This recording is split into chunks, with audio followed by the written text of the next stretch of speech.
それではただいまからGサイエンス会議2023に参加をされた海外の皆様と共にですね、共同の記者会見を始めたいと思います。Today we have translated, so that the every word I think translated to the Japanese and in English. Please go ahead. Yes, I'd like to now begin the joint press conference with the G7 Academy delegates for the G Science Academy S7 2023 International Symposium. Thank you very much for attending today. それではまず最初に、日本学術会議梶田会長から皆様にご挨拶をいたします。お願いいたします。So I'd like first of all to ask the President of Japan Science Council, Mr. Kajita Takaaki, to address the venue. Thank you. はい、本日はお集まりいただきましてどうもありがとうございます。すでにご存知のことと思いますが、昨日 G サイエンス学術会議2023シンポジウムを開催し、共同声明を公表いたしました。共同声明も昨日、後藤大臣にも立ち会っていただき、私の方から総理に出稿いたしました。So thank you very much everyone for participating in today's press conference. As I'm sure many you are all aware, the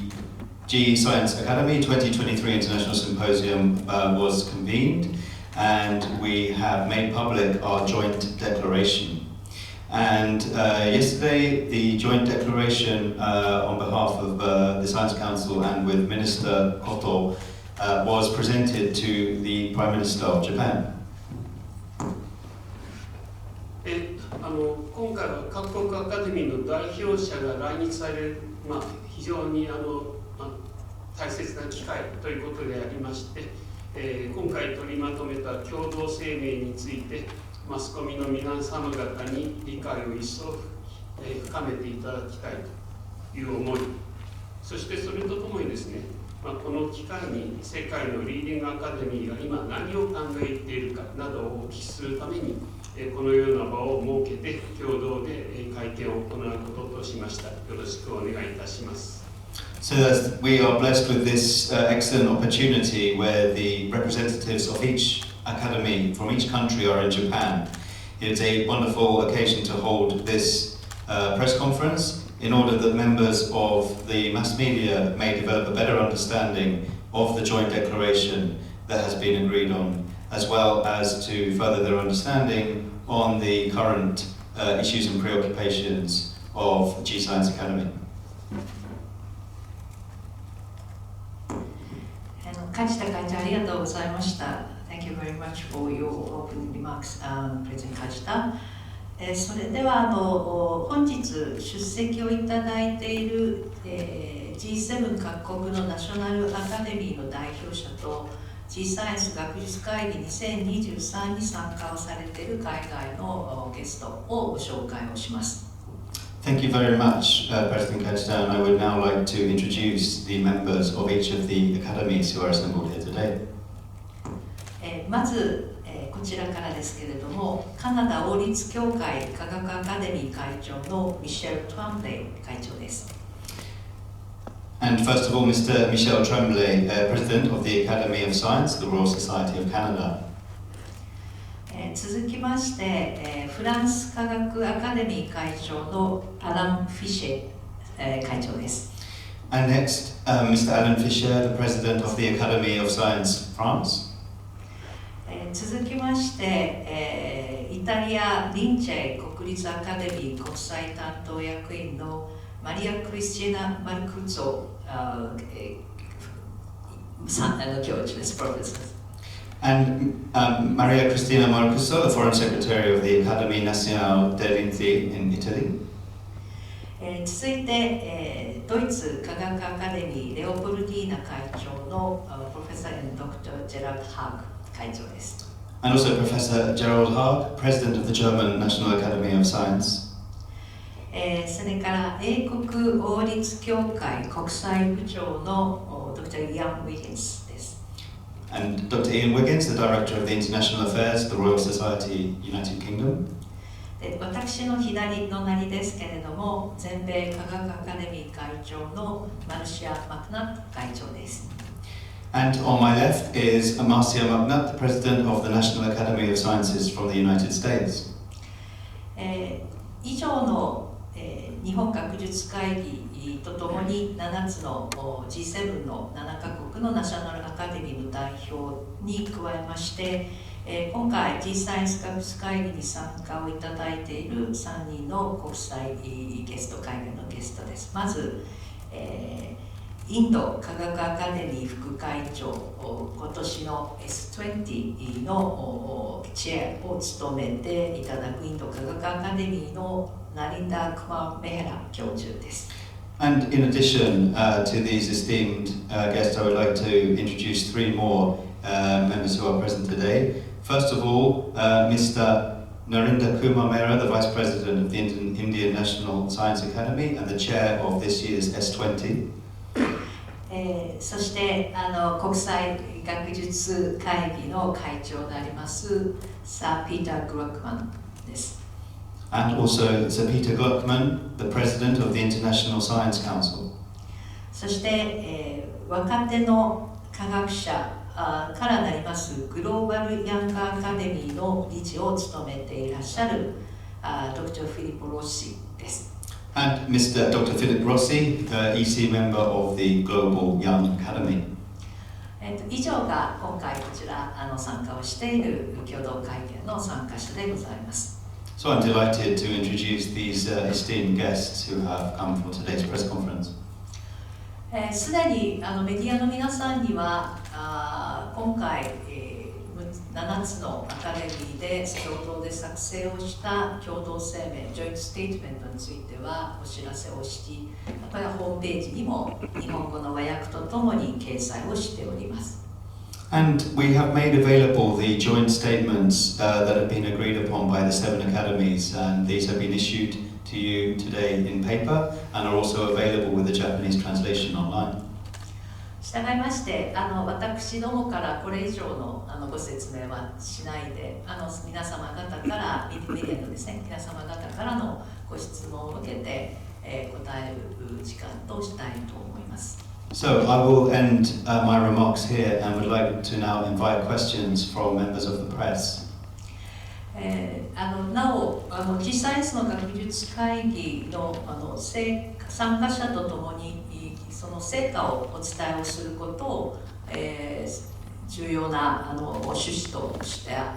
ておりますので、その趣旨を踏まえてご発言ご質問いただければと思います。So maybe I could say that this joint press conference is the focus on the introducing the outcome of the S7. So that's I hope that the media question and the statement comment will be hopefully the focus on this point. So thank you. さあそれではこちらフロアを開けますので記者の皆さんからご発言お願いできればと思います。それでSo I would now like to open the floor for questions. Thank you. さあそれでは日経の日本経済新聞社の滝さんからお願いいたします。日本経済新聞の滝です。どうもありがとうございます。昨日シンポジウムを拝見して、この3つのテーマはどれもとても大事な問題で、日本の国民もしっかりこれを考える必要があると思うんですけども。すいません、トランスレーションのために滝さんだけでなくですね、できるだけパラグラフごとに切っていただくと通訳の方が助かると思います。申し訳ありません。お願いいたします。まずは立派な提言ありがとうございますという例ですね。それで、こうした提言がですね、国民の間に広く受け入れられるためには、アカデミアはどういう存在であったろう、望ましいかということについて、海外 G7 の方、あるいはグルックスマン先生にお伺いしたいんですけど。So, thank you. My name is Taki and I'm from the Nihon Keizai Shimbun. And having attended the symposium, obviously these are extremely important themes that need to be well understood by the Japanese people in order for them to understand and act upon them. So I would like to ask a question to both the delegates from the G Science Academies overseas and to the Japanese delegate also regarding what do you feel is the role of the National Academy of Science in promulgating these important themes so that they are understandable and actionable by the people of Japan?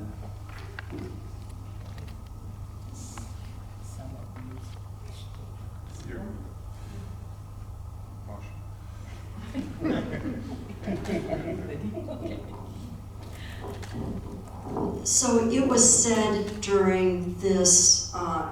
G7 science meeting that we can't expect our governments to take action on these statements unless the public is also engaged, because politicians want to be reelected, so they want to be seen to be doing things that the public wants. So I do think it is critical for all of our academies to reach out to the public to help them understand the importance of these scientific issues and the importance of taking action. We have several programs at the Academy, which I think are in the US, which I think are well suited to get out this information, but it always is a struggle because there are so many mixed messages going out that how to lift our voice up from amongst the cacophony of sounds is difficult, and we count on the press to help us in this. ご質問ありがとうございました。この G サイエンスの会議で、よく耳にすることなんですけれども、実際にこの共同声明の推奨事項を実行に移るのは政府の責任であるとよく言われていますけれども、国民の皆様がそれを理解して、国民も、参加者として、参画することがないときは政府も動けませんので、やはり私たちの政治家は、自分たちのですね、当選、再出馬を第一に考えているので、国民のために国民が推薦することを、政治家もですね、取り組まなければならない時代になっていると思います。で、私たちはアメリカのナショナルアカデミー・オブ・サイエンスではさまざまなプログラムを実施していて、国民との、コミュニケーションを図るためのさまざまなプログラムを推進しております。それぞれの、課題ですね、そして、実行に移るための、優先事項の大切さをですね、このプログラムを通して国民に、伝えようとしているのですけれども、この情報発信にさまざまなチャレンジがありまして、いろんな声、いろんなメッセージが混乱している中でですね、やはり一度でですね、このテーマを、国民に理解していただく必要があると思います。で、そのですね、一つの、声で、同じ目標に向かって実行に移ることはやはりマスコミの、役割が非常に大事だというふうに私は思っています。ありがとうございます。それでは、中村さん、科学新聞の中村さんお願いいたします。科学新聞の中村と申します。今回の共同声明いずれもすごく重要なものだったと思うんですけれども、これを実行に移すためには、先ほどマリア先生おっしゃったように政府がちゃんとやらなければいけない。そのためには政府とアカデミーの、関係というも信頼関係がなければいけないと思います。で、今の政府とアカデミーのあるべき関係、どういう形があるべきなのかということについて、各国アカデミーの先生方はどのようにお考えでしょうか。So, thank you very much. My name is Nakamura-san, Nakamura from Kagaku Shimbun, from the Kagaku newspaper. As was just outlined, I think it's very important for engagement with the public and for public to be aligned with politicians in order to take action on these issues. And so what I would like to ask is, in order for that to happen, how do the delegates consider the relationship between politicians and Academy of Sciences to be? How should this relationship become the driving force for ensuring that these important themes are taken into action? So maybe a little bit explanation. I mean, the Kagak Shimbun is a science journal specifically focused on the science. So I think the question understand that how to enhance the relationship and trust between the government and academy. So anyone who wish to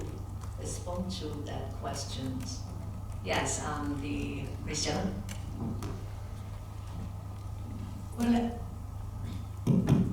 I think that the question of trust is very important, but also is very important the recognition that useful advice needs to be independent. Namely that whenever we have academies that are able to pursue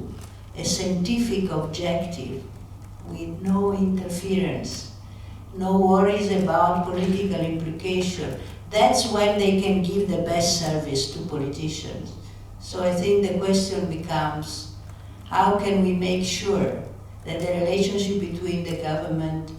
and the academies is on an equal basis? Each has his own goal to pursue, but each has to be pursued independently. ご質問ありがとうございました。ご指摘の通り、信頼が非常に不可欠な部分であると思っています。そしてこの課題、そしてこのチャレンジにですね、解決するための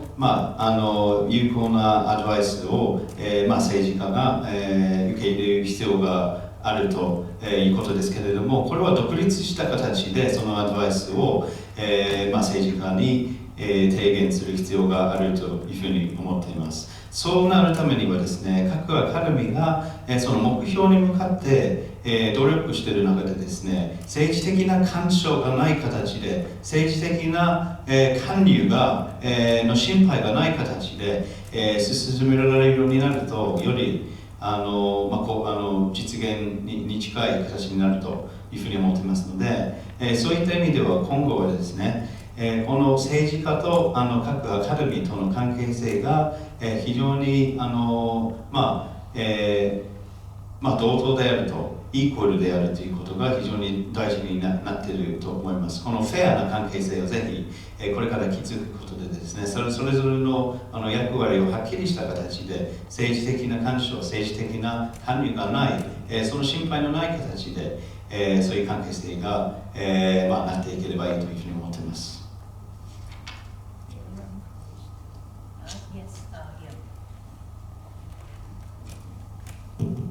I'd certainly agree from the UK perspective that relationship between National Academy and government is really important, and the independence of that relationship is critical too. And I'd also add there's a role for National Academies in helping politicians to understand the science and working to improve scientific literacy at all levels, so supporting politicians to engage in those topics. ぜひイギリスの代表して、この今の意見を非常に賛成しています。各国のアカデミーの独立した形のアクションが非常に今求められている時代になっていまして、各アカデミーの役割としては政治家によりその科学を十分理解する、その理解を含める働きかけが今求められていることだと思います。何よりもその政治家のその科学のリテラシーを促進する必要が現代になってきています。Yes, Sabo. I come from the International Science Council. Could you please check the microphone? I come from the International Science Council, and I think around the world it's becoming very clear that science is critical to policy making in every dimension of what a policy maker has to consider. But science only goes part of the way. Science cannot claim to have all the answers, and it's important that academies restrict themselves to defining what science can and cannot say, leaving the policy maker and the community to add the other dimensions that ultimately lead to decisions that a society makes.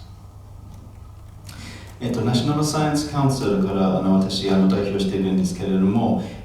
本日はですね、非常に明快になっている、単純明快になっている事実としては、政策ですね、それぞれの国の政策の、決定には、科学が非常に、重要不可欠であるということです。しかしながらですね、各国の政治家がその政策を決めるにあたっては、もちろんその科学は全ての答えを持っているというわけではありません。科学にも限界がありますので、それぞれのアカデミーのもう一つの重要な役割としては、その科学に関連したものを政治家にの理解を含めることですけれども、言っていいことと、言えないこと、言及できないもの、をはっきりですね、割り切ってですね、科学には全ての答えがない、けれども、そのポリシー、政策の作成、決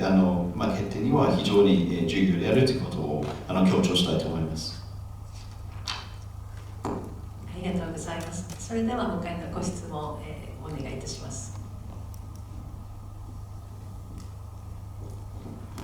ありがとうございます。時事通信、時事プレスの渡辺と申します。個別の声明の関係で伺います。アドレッシングシステミックリスクインチェンジングクライメットの関係で伺います。回答者はどなたでも構いません。この声明の中ではロシアのウクライナ侵攻の影響について触れておられると思いますけれども、一方でその取るべき6つの行動について中では特段ウクライナへの侵攻についての、言及はないかと思います。それはなぜかというところを、お答えいただけますでしょうか。So my name is Tanabe from GG Press. Thank you for this opportunity, and I would just like to refer to the statement regarding addressing systemic risk with the regard to the recent incursion into Ukraine by Russia. And sorry, I didn't quite catch the second part of your question. Would you mind? 後半のところの質問をもう一度お願いしていいですか。声明の中ではロシアのウクライナ侵攻の影響が触れられていますが、一方で取るべき行動の中にはウクライナ問題への言及はないと思います。その理由はなぜでしょうか。So yes, thank you. And I would just like to say that regarding the Ukraine-Russia conflict at the moment, there does not appear to be any particular recommendations regarding action that needs to be taken in light of this incursion. And I would like to ask if there is a reason why this seems to be missing from the statement. Yes, Christian. Our engagement with the theme is obviously restricted to the scientific aspects of the theme that have been initially chosen by the Japanese Academy, and then we have worked on this document. So I think that each of our academy has a firm stand against the Russian invasion. This is at least my sense. But this is not the job that we were asked to perform. The job we were asked to perform is to provide the best scientific knowledge on the theme that were chosen, namely health, climate change, and ocean. So it was not up to us in this particular occasion to make any pronouncement, but I can certainly speak, at least for myself, and I'm sure for other academy, that there is no question how we stand against the invasion of Russia by Ukraine. So that would be my answer. I don't know if other words. ご質問ありがとうございました。私の答えとしてはですね、今回の、私たちが取り組んでいるテーマというのは、日本の学術会議が、指定した、テーマに限定されております。で、各アカデミーは、おそらくそうですけど、今回のロシアのウクライナ侵攻に対して、とてもこれを受け入れられない姿勢が、みんなの意見だというふうに私は思っていますけれども、しかしながらですね、私たちの今回の宿命というのは、健康、そして気候変動や、海洋の問題に関する、科学的な知見を提供することが今回私たちの、宿命であるというふうに理解しておりますので、今回の、アカデミーの、この共同声明にあたってですけれども、このロシアのウクライナ侵攻に対する、私たちの姿勢、意見が、求められていないことで、共同声明にその言及がないという、ふうに答えさせていただきたいです。ですけれども、私自身としてですね、断じて、この、ロシアの、戦争行為を、断じて否定して、強く批判します。で、これは私の、個人的な提言です。少しすみません、クリスチャーナが言ったコメントの通訳の申し訳ない補足をさせていただきたいと思いますけれども、I'd like to somehow additional expression because the translation is a little difficult. So, ロシアのウクライナ侵攻について、この7つのアカデミーがその問題性といいましょうか、国際法に反するものであって非常に重大な事態であるということは共通した認識だと思います。特に気候変動のところに言及があるのはまさに気候変動に伴う危機をさらに、悪化させるようなそうした影響を与えているという文脈でお示しをしていると思います。ただ具体的なG7 のリーダーに対する、行動としては特に科学技術の観点からの行動ということにフォーカスを当てたものにしているということを先ほどお話しされてクリスチャーナがお話をしたことだと要点だというふうに思っています。So then, マルシアがもう少しお話します。So, as Christina said, it would not be appropriate for science academies to comment on the war itself, because that is not a science issue. But we've done even better than that in terms of many of these academies pledging their resources and fundraising to help preserve the scientific establishment in Ukraine. And we've been very clear that there will be no future for Ukraine without rebuilding its scientific capacity. And that's what we are committed to. クリスティーナさんが今おっしゃられたようにですね、私たちは科学サイエンスアカデミーとしては、この、戦争自体に対するコメントを言及する場ではないということは同じ意見ですけれども、ここでちょっと強調したいことですけれども、多くのアカデミーはですね、ウクライナの科学的な施設ですね、科学に関するさまざまな機構ですね、科学的な基盤がですね、のためのリソースと募金活動を積極的にコミットすることになっていますので、将来ウクライナの科学的な施設、科学的な基盤が復興できない限りには、非常にウクライナの将来も非常に暗いことになってしまいますので、そうならないようにですね、多くのリソース、そして募金活動をウクライナでは科学的な活動が永遠に継続できるような努力をしています。ありがとうございます。もうほぼ時間になっておりますけど、お一人だけお願いいたします。I think we have time for one more question. すみません、日刊工業新聞の小寺と申します。政府への要望ということで声明はまとまっているんですけど、政府っていう単位に国際的にはかなり限界があるんではないか。先進諸国が途上国とかから今ウクライナ含めてどういうふうに見られているかっていうと、やっぱりかなり限界があるんじゃないか。で、アカデミアならではのG7 以外の国への影響を与えられる活動であったりとか、アカデミアが橋渡しする形でこうした活動の、パフォーマンスを上げていくためにどういうことが必要かっていうのをいただきたいです。あ、すみません。Okay. So, I think because of すみません、マスクでちょっと声が聞こえなかった分で、私自分なりにトランスレートしたいと思うんですけれども。So I understand that the question is that, of course, the statement and recommendation is important to address to the political leaders, but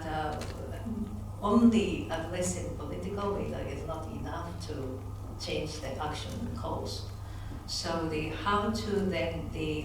make this recommendation actually legalized, maybe need to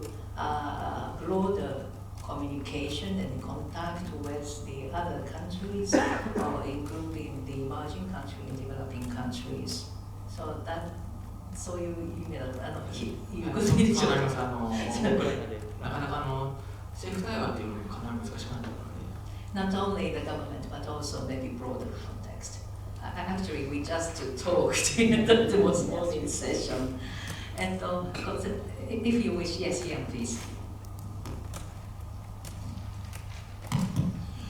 So I think it's a really important question, and we'd all recognise that as G7 countries, we're only one part of the conversation. It's been excellent that the Science Council of Japan have also invited colleagues from the Indian Science Academy who are chairing the G20 process this year.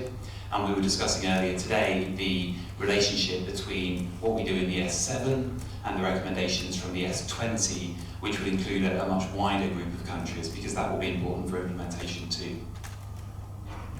ありがとうございます。非常に重要な質問をいただきました。やはり、ご質問の意図の通りですけれども、G7 の国っていうのはこの、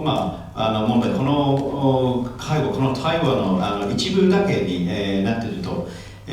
私は思っています。で今回はですね、今回のG20 を主催するインド側も今回、参加に、関わっていますし、S20 の、推奨、そして S7 の、同時の、推奨事項もですね、もっと広い範囲にですね、共有 G7 の国以外、G20 の国以外にも広く、共有されていく、伝播されていく必要があるというふうには思っています。And we were delighted as the International Science Council to be invited by the Science Council of Japan to join the S7 meeting for the first time in history. The ISC represents over 140 national academies around the world and is the co-chair of the Working Group on Science and Technology at the United Nations, and is responsible for the interface between science and policy making at the UN, and therefore being here allows us to take the messages from this very important set of statements through to the high-level political forum of the UN in July. インターナショナルサイエンスカウンセルの立場を共有しますと、今回、日本の学術会議に招かれてですね、この会議に参加しているわけなんですけれども、歴史上初めてS7 会議に参加することになります。で、私たちはですね、世界中にある140カ国のさまざまなアカデミーをですね、に情報共有、理解促進をする役割がありまして、さらに、国連の、政策に、資するですね、さまざまな提言を、国連本場で、提言する機会もありますので、今回の、日本で開催された学術会議、が私たちを招いたことで、とても重要な意見ですね、この課題感も重要な意見、対策もすべてですね、国連という、届くこういった重要なメッセージを日本から、国連、一番トップレベルの国連に届くことができますので、世界の140カ国のアカデミーも、同じメッセージ、同じ課題も共有されていることを、ぜひ知りおきください。ありがとうございます。実は今朝同じそのテーマで議論をした非公式のですね、クローズドの会議で非公開の会議をしたところであります。今お答えをいただいた通りであります。もう一つした議論になりましたのは、特に民間主体というプライベートセクターや財団このテーマについて関心を持っているプライベートセクターですとか、あるいはファンデーション、チャリティーファンデーションなどとの連携というのもあり得るのではないかということも議論をしております。そういう意味で今回のステートメントを実際に現実のものにするために、あらゆる方策を、しかも G7 のアカデミーだけでなく、国際学術会議、そしてインドナショナルアカデミー・オブ・サイエンスですね、S20 の議長国であるインドのアカデミー、そして若手のグローバルヤングアカデミーの皆さんとも協力をしていくということを確認をしております。So thank you very much. And just to add on that we were in fact discussing this very issue at a closed session this morning, and very much reached the consensus that there was not a key role not only for the G7 National Academy of Science members, but also in the private sector, as well as various foundations and charities who all have a very important role to play in order to make these joint statements actionable and feasible and realistic. So it is very pertinent to say that these actionable items are not limited to G7 Academy of Sciences and will be further propagated and shared through S20, chaired by the India National Academy of Sciences this year. So we look forward to further participation from the private sector foundations and charities regarding making these items as actionable and feasible as possible. Including, of course, the Global Young Academy. So the last was from the Professor Mera. Yeah, I just wanted to thank the Science Council of Japan for giving the opportunity to the International Science Academy to come over here and talk to you about our S20 plans. And what we have observed, what I have observed since yesterday, there's so much of harmony on the thinking of S20 on the science front and of the Science 20 over there, because there are lots of issues in science that we need to bring it to the society. And you know, all members of the G7 are also members of the G20 as well, and they will all be there in India at